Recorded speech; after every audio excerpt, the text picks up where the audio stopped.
are all the gifts that that you guys have donated to the Home for Little Wanderers. This is one gift that I would love to keep, but I'm going to give it to the home also. Thank you. This is Christine Howard, a member of the development from the Home for Little Wanderers, and she's just going to give you a little bit of more background than I was able to give in the PowerPoint about what the Home for Little Wanderers actually does and their mission and what children they serve. Can actually someone come up and play the piano for me? I was thinking, I was like, man, I have to follow this? It's going to be ridiculous. So hi everyone, my name's Christine Howard.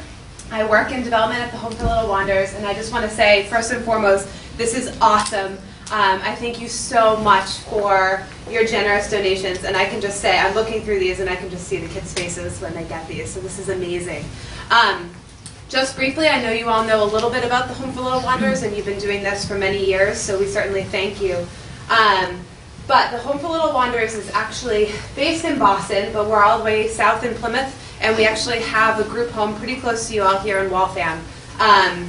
We're the oldest child and family services agency in the entire nation. We started back in 1799 as an orphanage, and we still do that kind of service today.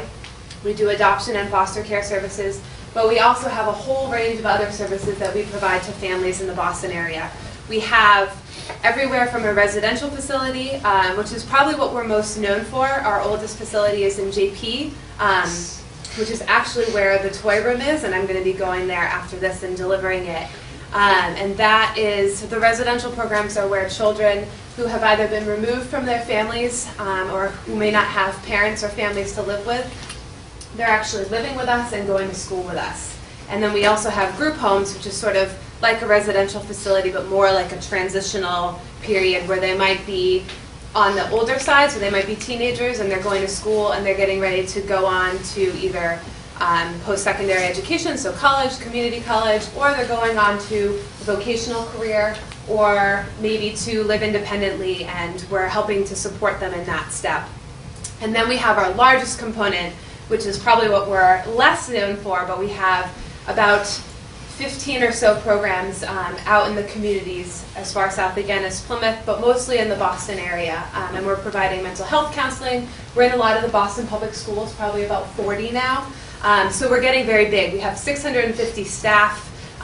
We're providing services to about 10,000 children and their families every single year. So it's really a huge organization, and we're constantly growing and evolving. So just really quickly, the toy room is actually the largest toy room and toy collection in the Boston area. And not only do these toys benefit the children in our care, but we also have a lot of community partners that we invite to come shop at the toy room.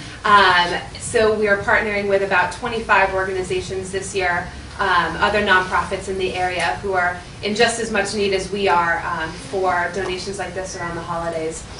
So I can't thank you enough for this, and I'm really excited to take all these boxes to Jamaica Plain right now because we actually have our biggest toy drop today. So all of our locations that have been collecting across eastern Massachusetts are bringing all of the donations in big, huge moving trucks today, and they're getting all unloaded actually probably in about 45 minutes. So I'm going to be there right on time, and they're going to be so excited to see this. So I'm happy to answer any questions. I know you guys are trying to get everyone back to class and everything, but I just wanted to say one more time, we really appreciate it. I'm happy to stick around too if anyone wants to chat a little bit, but thank you so much. I really So if you want to stay after and ask her more questions, that would be great. Absolutely. And I would just like to extend a big thank you, especially to those of you who said, I only took one tag, but I decided to bring 2 gifts. Or I know you didn't get all the gifts that you were looking for, so I just bought this gift, or I bought this gift tag. That was really above and beyond. And it just made me very proud to be part of this community, to have that kind of response. We are donating 110 gifts this year, which includes these 55 gift cards. All right. So again, thanks to all of you who opened your hearts and said, you know, I don't know what child this is going to, but this is making a big difference in their holiday celebration. And I'm just going to ask a few juniors to stay behind after assembly to help us bring this down to Christine's car. But again, if you want to stay after and ask your questions. So thank you and have a very happy holiday. Everybody. Thank you.